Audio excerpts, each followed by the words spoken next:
दोस्तों, एक लड़के की शादी एक ऐसी लड़की से हो जाती है कि जो उसकी जिंदगी को नर्क बना देती है। शादी के 2 ही सालों के अंदर उसने अपने पति को गुंडों से पिटवाया, सास ससुर के साथ बदतमीजी की और उल्टा दहेज उत्पीड़न का केस दर्ज करके वो मायके में रहने लगती है। ऊपर से अपने प्रेमियों के साथ घूमती फिरती ऐश करती है। महिला सुरक्षा के लिए जितने भी कानून बनाए गए थे उनका वो नाजायज फायदा उठाकर अपने ससुराल वालों का जीना हराम कर देती है। दोस्तों, फिलहाल केस की सुनवाई चल रही थी। पूरे 6 सालों के बाद इस केस का अंतिम फैसला आना था, जो कि एक महिला जज को सुनाना था। जो महिला मजिस्ट्रेट होती है 30-32 साल की तेज तर्रार युवा महिला होती हैं, जो कि कड़े फैसले और तुरंत फैसले देने के लिए जानी जाती थी। जब उनके सामने एक केस आता है तो पूरी कहानी वो समझकर वो धीरे धीरे उस महिला के पति के तरफ अपनी हमदर्दी दिखाने लगती हैं और धीरे धीरे मामला कुछ आगे ही बढ़ जाता है। दोस्तों, एक बहुत ही रोचक कहानी है। आइए जानते हैं पूरी कहानी इस वीडियो में। लेकिन वीडियो में आगे बढ़ने से पहले बस वही रिक्वेस्ट कि आप वीडियो को लाइक कर दीजिए, चैनल को भी सब्सक्राइब कर लीजिए ताकि मेरा हौसला बढ़ता रहे। दोस्तों, ये कहानी उत्तर प्रदेश के गोरखपुर जिले की। एक कोर्ट में 2 लोग अपने अपने वकीलों के साथ खड़े थे, एक पति और एक पत्नी। पति का नाम घनश्याम होता है, पत्नी का नाम पूजा होता है। अब दोस्तों, उन लोगों का केस क्रिमिनल कोर्ट में चल रहा था और एक सेशन मजिस्ट्रेट होती हैं, उनके सामने जब वो फाइल जाती है तो वो फाइल को पढ़ती हैं और उसके बाद पूरी तरीके से समझ के थोड़ा मुस्कुराती हैं, उन लोगों को देखती हैं और उसके बाद पहले वो उस लड़के से पूछती हैं जिसका नाम घनश्याम होता है, जो कि एक इंटर कॉलेज में टीचर होता है। दोस्तों, वो उससे पूछती हैं कि हाँ तो मास्टर साहब, आप बताइए कि आप इंसान हैं या क्या हैं। तो घनश्याम कहता है कि मैडम, मैं तो इंसान ही हूँ। तो उन्होंने कहा, आपकी पत्नी ने जो एप्लीकेशन में लिखवाया है उसके मुताबिक आप इनको मारते हैं, पीटते हैं और शादी में बहुत सारा दहेज लेने के बावजूद आप इनसे दोबारा दहेज मांगते हैं और इतनी सुंदर हैं उसके बावजूद आप पराई औरतों से अपना रिश्ता रखते हैं। इसके अलावा इनके जो रिश्तेदार आते हैं उनकी इज्जत नहीं करते हैं, इन पर आप अत्याचार करते हैं, जुल्म ढाते हैं। तो ये इंसानियत है? क्या है ये? अब इस पर जो है घनश्याम होता है वो बोलता है कि मैडम, ये सारी चीज़ें जो हैं वो झूठी हैं, ऐसा कुछ भी नहीं है, मैंने ऐसा कुछ भी नहीं किया है। फिर वो कहती हैं, पूजा से पूछती हैं कि पूजा, आप बताइए कि आपने जो सारा कुछ लिखवा रखा है वो सही है या गलत है। उससे पहले वो कुछ बोलती, जो पूजा के वकील थे वो बोलने लगते। वो कहते हैं, मैडम, ये जो आदमी है नंबर 1 का झूठा आदमी है, मक्कार आदमी है और इसने शादी के पहली ही रात से मेरे मुवक्किल के ऊपर जुल्म सितम ढाने शुरू कर दिए। इसको कड़ी से कड़ी सज़ा मिलनी चाहिए। अब दोस्तों, तभी जो मैडम थी उन्होंने उसको रोकते हुए, वकील को रोकते हुए बोली कि वकील साहब, आप चुप रहिए, पहले जिनके साथ ये सब हुआ है उनको भी कुछ बोलने दीजिए। पूजा से पूछती हैं, पूजा, आप बताइए कि आपके साथ जो भी कुछ आपने लिखवाया है वो सही या गलत है। तो कहती है, मैडम, सारी चीज़ें सही हैं। उन्होंने कहा, ठीक है, आपको एक बार इन्होंने मारा पीटा और इतना पीटा कि आपका हाथ टूट गया था, तो आपका कौन सा हाथ टूटा था? तो उसने बोला, मेरा दाहिना हाथ टूटा था। फिर मैडम ने कहा, कौन सा होता है दाहिना हाथ? आपका दाहिना हाथ कौन सा है? तो उसने बोला, ये हाथ। उन्होंने बोला कि आप जिस हाथ को दाहिना बता रही हैं ये तो आपका बायां हाथ है। तो उसने कहा, नहीं मैडम, ये हाथ। अब दोस्तों, वो कहती हैं कि जब आपका हाथ टूट गया और आप जो है ज़िंदगी भर उस इंसान को याद रहता है कि मेरा ये हाथ टूटता है, 1 सेकंड भी उसे नहीं लगता है ये बताने में, और आप इतने देर बाद बता रही हैं। खैर छोड़िए, आपको याद नहीं, लेकिन जब आपका हाथ टूटा तो आप कहाँ गई? तो उसने बोला कि मैं वहीं पर बैठ गई। तो मैडम ने कहा, अरे किसी तो हॉस्पिटल गई होंगी। तो उसने कहा कि हाँ, मैं गई थी, लेकिन मुझे हॉस्पिटल का नाम याद नहीं है। उन्होंने कहा, तुम पढ़ी लिखी हो, ग्रेजुएशन कर रखी हो और तुम्हें उस हॉस्पिटल में कई बार आना जाना पड़ा होगा, तो आपको याद नहीं है कि कौन से हॉस्पिटल गई थी? चलो कोई बात नहीं, आप किस साधन से गई थी ये तो याद होगा। उसने बोला कि ये भी याद नहीं है। फिर उन्होंने बोला, किसके साथ गई थी, कौन से समय पे गई थी? उसने बोला, कुछ भी याद नहीं है। उन्होंने बोला, कोई बात नहीं। फिर उन्होंने घनश्याम से पूछा कि घनश्याम, आप बताओ कि आपने भी लिखवा रखा है कि इनके परिवार वालों ने आपके साथ मारपीट की, आपका पैर तोड़ दिया, आपको भी कुछ याद है या आप भी सब भूल गए? घनश्याम ने बोला, मैडम, सब याद है। 9:30 बज रहे थे, मैं स्कूल जा रहा था और वहीं पर इनके पिताजी, इनके भाई 3 लोगों के साथ आते हैं। रास्ते में ही मुझे घेर लिए और बातचीत करते हुए बाइक से खींच कर गिरा दिए, उसके बाद मारपीट करने लगे। 2-3 लोग मेरे पैर पर चढ़ गए, मेरा दायां पैर टूट गया, मेरे सर में चोटें आई, पीठ में चोटें आई, पैरों पर चोटें आई। और उसके बाद जब कुछ लोग मुझे बचाने के लिए दौड़े तो ये लोग वहाँ से भाग गए। और उसके बाद मेरी बहन आती है, मेरे बहन के जो पति हैं वो आते हैं। ये दोनों मुझे आधे घंटे बाद हॉस्पिटल लेकर जाते हैं डॉक्टर गुप्ता के यहाँ। वहाँ पर मेरा इलाज होता है और 15 दिन तक मैं बिस्तर पर पड़ा रहा। मेरी माँ ने एक बच्चे की तरह, छोटे बच्चे की तरह मेरी देखभाल की, मेरा सब कुछ किया। तो मुझे सब याद है, कहते हुए रोने लगता है। तभी जो पूजा थी उसने बोली कि ऐसे ही करोगे तो ऐसे ही पाओगे, और शुक्र है इससे उस दिन तुम बच गए, इससे भी बुरा हाल तुम्हारा होगा। अब दोस्तों इतना सब सुनने के बाद जो पूजा के वकील थे वो उसे रोकने की कोशिश करते हैं, कहते हैं चुप रहो, क्या बोल रही हो। तो जो जज थी वो कहती हैं कि वकील साहब आप उन्हें बोलने दीजिए, अगर आप लोग बीच में ना आए तो किसी भी केस का निपटारा बहुत ही आसानी से हो सकता है, इतना भी वक्त नहीं लगता है सच और झूठ को पहचानने में। फिलहाल वो चुप हो जाती है। उसके बाद वो पूछती हैं कि तुम लोगों के बीच में झगड़े की असल वजह क्या है, ये बताइए। वो पूजा से पूछती हैं तो पूजा कहती है कि ये मास्टर हैं, इनकी सैलरी 80-90 हज़ार रुपये है, ये मुझे उसमें से पैसा नहीं देते हैं। और उसके बाद मेरे जो रिश्तेदार आते हैं उन पर ये शक करते हैं, इनके जो रिश्तेदार आते हैं उन पर ये खर्चा करते हैं, और उसके बाद ये मुझे मारते हैं, पीटते हैं। ये मुझसे शादी कर लिए हैं तो सोचते मैं इनकी गुलाम बन के रहूं, जबकि मेरी भी अपनी ज़िंदगी है। मैं 6 महीने मायके में रहूंगी, 6 महीने ससुराल में रहूंगी, मेरी मर्जी। उसके बाद वो घनश्याम से पूछती है कि घनश्याम तुम बताओ, आप बताओ कि क्या असल वजह है झगड़े की, क्यों इनके रिश्तेदारों की तुम इज्जत नहीं करते हो। तो घनश्याम बोलता है कि कौन से रिश्तेदार मैडम, इसके जो भी रिश्तेदार आते हैं सारे लड़के ही होते हैं। किसी को कहती है मामा का लड़का है, किसी को कहती है मौसी का लड़का है, किसी को कहती है बुआ का लड़का है, किसी को कहती है बगल वाले भैया है, किसी को कहती है इनका मोबाइल का काम है। तो इस तरीके से 5-7 लोग इसके रिश्तेदार बन के आते हैं। उसके बाद भी इनके साथ वो चली जाती है, कहती मैं भाई के साथ जा रही हूँ घूमने। उसके बाद शाम को आती है और उन्हीं लोगों से बात करती है। क्या मैं इतना भी नहीं समझता हूँ कि वो लोग कौन हैं आखिर। उसके बाद फिर ये जो है, मैं कुछ कहता हूँ तो मुझसे लड़ाई करती है, उन्हीं लोगों से धमकी दिलवाती है। और उसके बाद ये कहती है कि तुम्हें, तुम्हारे परिवार को मैं गायब करवा दूंगी। मैडम मैं बहुत पीड़ित हूँ, और जब से मुझे मार पीट कर गई है, पिछले 6 सालों से मैं कोर्ट का चक्कर लगा रहा हूँ। लगाते लगाते थक गया हूँ। मैं अपनी नौकरी देखूँ या अपने माता पिता देखूँ, या फिर मैं जो है कोर्ट के चक्कर काटता रहूँ। मेरी सैलरी से तो ये 20,000 रुपये गुजारा भत्ता के रूप में ले लेती है, और उससे अपना ये उड़ाती है, ऐश करती है, घूमती है फिरती है, इसको तो कोई टेंशन ही नहीं है। मुझे जो है इससे छुटकारा दिलवाइए, मुझे न्याय दिलवाइए। अब दोस्तों इतना सब कहते हुए जो घनश्याम है वो लगभग रोने लगता है। वो कहता है कि इसकी धमकियों से मैं तंग आ गया हूँ, ये मुझे कई लोगों से धमकी दिलवाती है और मैं डर गया हूँ, मेरी माँ डर गई है, मेरे पिताजी डर गए हैं, हम लोग चैन से सो नहीं पाते हैं। तभी जो पूजा थी वो कहती है कि तुम्हें ज़िंदगी में मैं चैन से नहीं सोने दूंगी, और ये मेरे सैलरी के आधे पैसे मांगती है।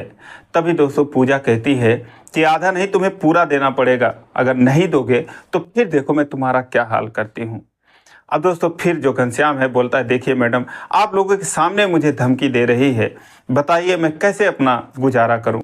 अरे मैं तो इतना तंग आ गया हूँ कि मेरे माँ बाप नहीं होते तो मैं पता नहीं क्या कर लेता, लेकिन यही सोचता हूँ कि मेरे बाद उनको कौन देखेगा। फिर पूजा कहती है कि अपने माँ बाप को भी ले जाना अपने साथ। दोस्तों तभी जो उसके वकील थे उसे चुप कराते हैं। तो जो मैडम थी वो बोलती हैं वकील साहब, आपकी तो मुवक्किल आप तो कह रहे थे बड़ी मासूम है, बड़ी नासमझ है, और सबके सामने धमकी दे रही है, इस पर क्या कहेंगे आप। अब दोस्तों चुप हो जाते हैं। फिर मैडम कहती हैं ठीक है, तुम अपने पति के साथ जाओगी या नहीं जाओगी, उनके साथ रहोगी कि नहीं रहोगी। तो वो कहती है कि नहीं मैं नहीं जाऊंगी, मुझे जो है मेरे सारे पैसे चाहिए जो कि शादी में खर्च किए थे मेरे मम्मी पापा ने। इस पर जो घनश्याम था बोलता है कि मैडम ये सारे सामान ले जा चुकी है, अपना बेड बिस्तरा सब ले जा चुकी है, बर्तन एक चद्दर तक इसने नहीं छोड़ा, और गहने वगैरह सब ले जा चुकी है। अब मैं इसको कौन से पैसे दूं, कौन से इसके घर से जो ये लाई थी उल्टा ये दहेज का मुकदमा दर्ज करवाती है। मेरा पैर तोड़ दिया तो अपने हाथ के टूटने का इसने इल्ज़ाम लगा दिया मेरे ऊपर। तो इस तरीके से मुझे परेशान करती है, मुझे इससे जो है न्याय दिलवाइए। अब मैडम जो है उन्होंने कहा ठीक है। अब सारा कुछ सुनने के बाद जो है उन्होंने कहा कि ठीक है, आप जो है इनको या तो 10 लाख रुपए दीजिए, क्योंकि इनकी नौकरी है नहीं, आगे इनको जीवन गुजारना है, और या फिर आप इनको ले जाइए अपने घर पे, इज्जत से रखिए। यही जो है यही फैसला है मेरा।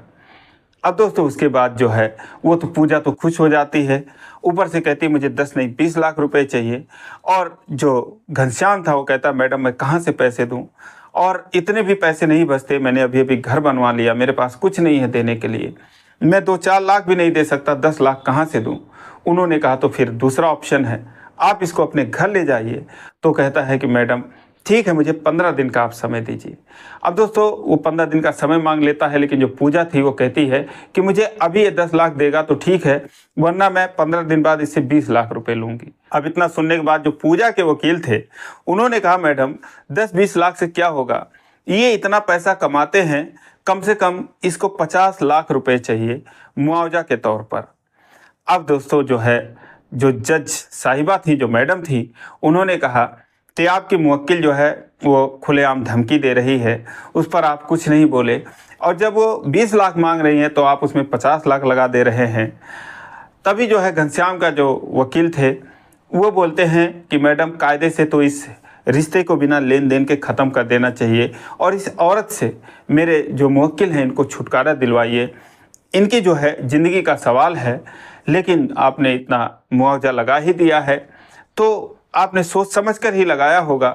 आपके फैसले पर मैं कोई टिप्पणी नहीं करना चाहता, लेकिन 15 दिन का आप वक्त दीजिए, उसके बाद हम सोचेंगे क्या करना है। मैडम ने कहा ठीक है, 15 दिन के बाद आप लोग आइएगा।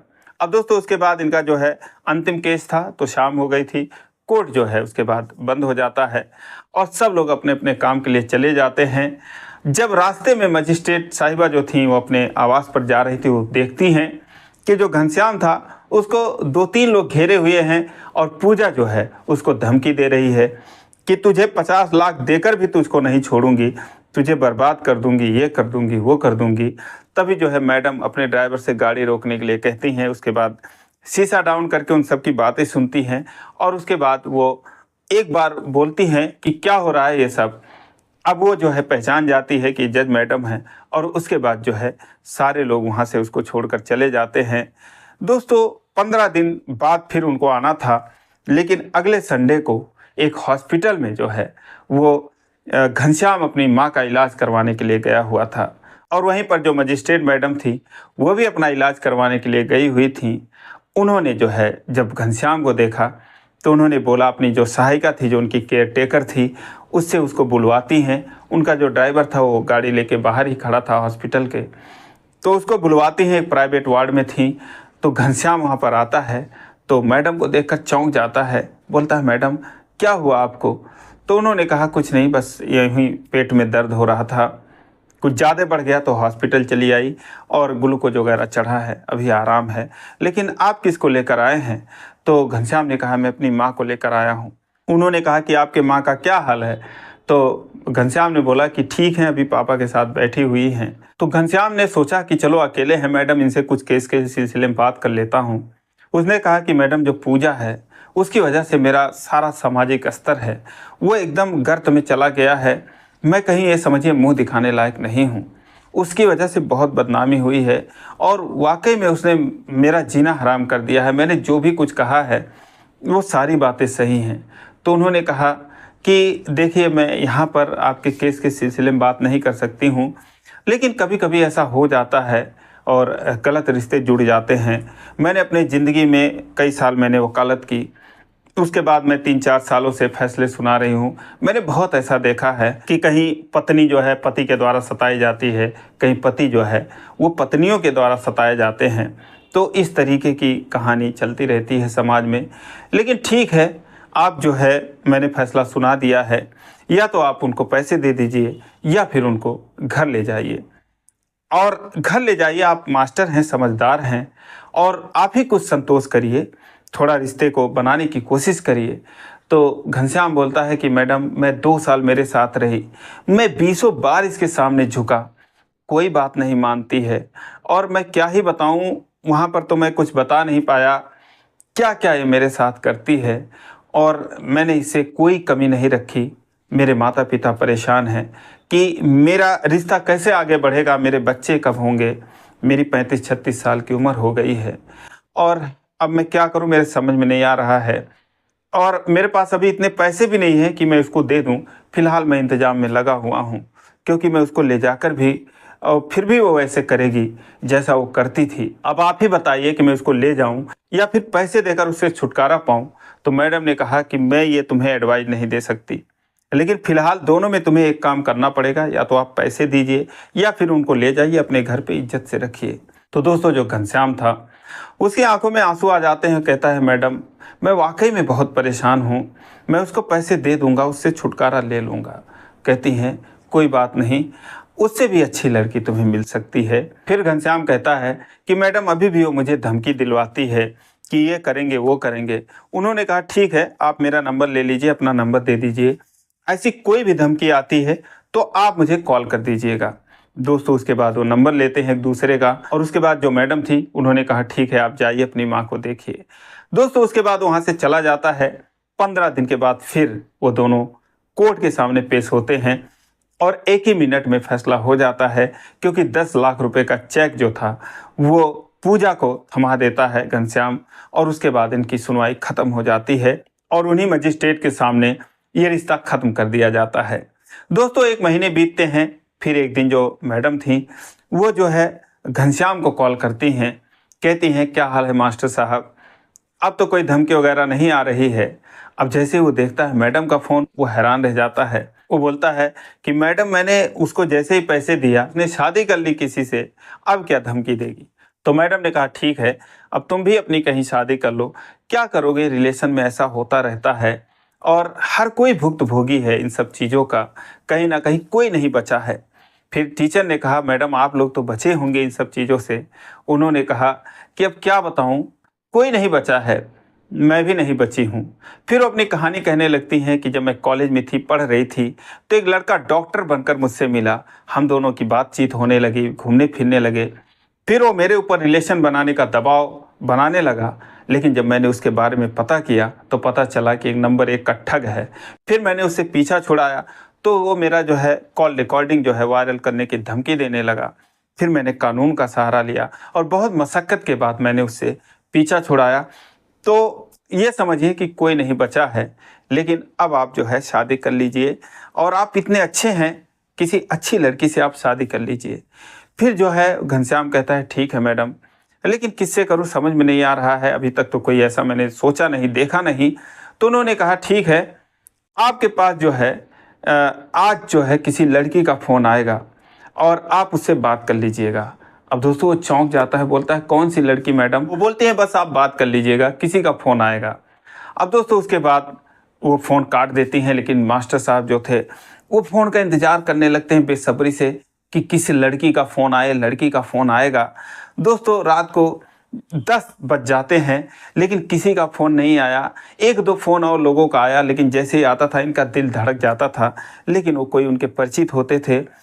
रात को 10 बज गए तो मैडम ने उनको फ़ोन किया कि मास्टर साहब क्या हाल है, किसी का फ़ोन आया आपके पास, किसी लड़की उड़की का। तो घनश्याम ने बोला कि नहीं मैडम, आया तो नहीं, मैं तो इंतज़ार कर रहा था। तो मैडम ने कहा कोई बात नहीं, क्या पता, आप जो है इंतज़ार करिए। अब दोस्तों फिर जो है अगला दिन आ गया, मैडम ने फिर फ़ोन किया कि मास्टर साहब किसी का फ़ोन आया था कल आपके पास, किसी लड़की का।